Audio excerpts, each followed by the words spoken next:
Hi YouTube friends and welcome back to our channel. Today we're going to do a guacamole Mexican style without the spice. So it's totally kid friendly. I have 2 large acuacados that are going bad. So I decided to use guacamole instead of letting it go to waste. On the screen you see the ingredients that I will use for today. Please remember to wash all of your vegetables. I am slicing the guacamoles and I'm going to take the seed out, put those aside for a little bit later. Then I'm going to start with the tomatoes. I'm going to use 2 in this case. Slice them in little squares. I am not an expert, so don't mind my cutting as long as you do little squares. Let them be tiny little squares. Small size. Although I don't cut them that small because I'm dealing with a very dull knife. And my fingers, you guys, are numb. Long story, but I'm dealing with a few disabilities and I'm trying my best to work around them. So after you slice these, you're going to put them in a colander. The reason I do this is because the secret to a fresh guacamole is for you to have dry ingredients. So after you wash all of your vegetables, make sure you dry them. The cilantro too.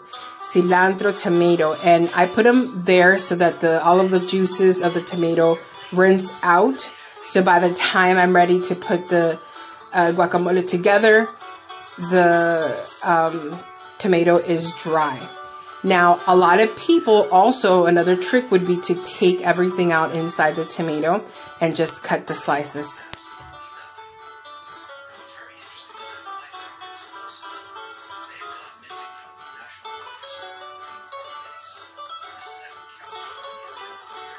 I used a medium-sized onion for this, only cut half because I'm only doing 2 guacamoles. So the recipe ingredients depend the quantity on the amount that you are making.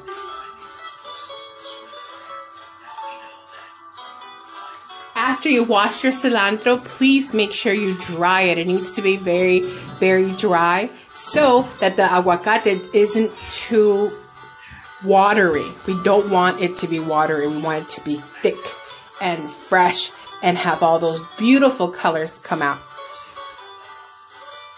So now I am ready to put the guacamole in my molcajete. So with the spoon, I take this out, pour them in here. If you've noticed, I've already taken the dark spots because these were going bad, which is why I decided to make this guacamole so that it wouldn't go to waste. I did see a few brown spots in there, but it's okay. It's all good. We're going to eat it tonight, so it's not a problem. You want to break it down, but you don't want to squeeze it too much where it's very mushy. We don't want to do that. Just, break it down a little bit so that you can mix the ingredients properly.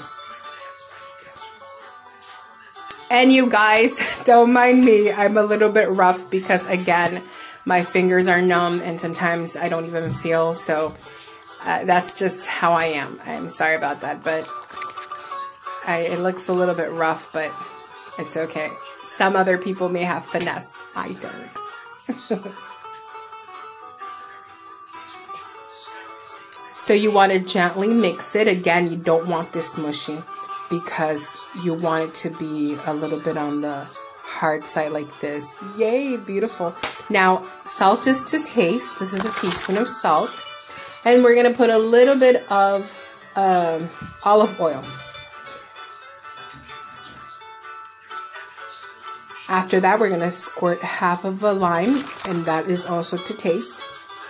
And you're done, ready to eat. And we are done, YouTube friends. The guacamole was delicious. We finished it the same night I made it. It was awesome. If you want to impress your friends with a great recipe for guacamole that is also kid-friendly because there is no spice here, make it and let me know how it goes. Thank you very much, YouTube friends. I hope we've earned a like or subscribe from you.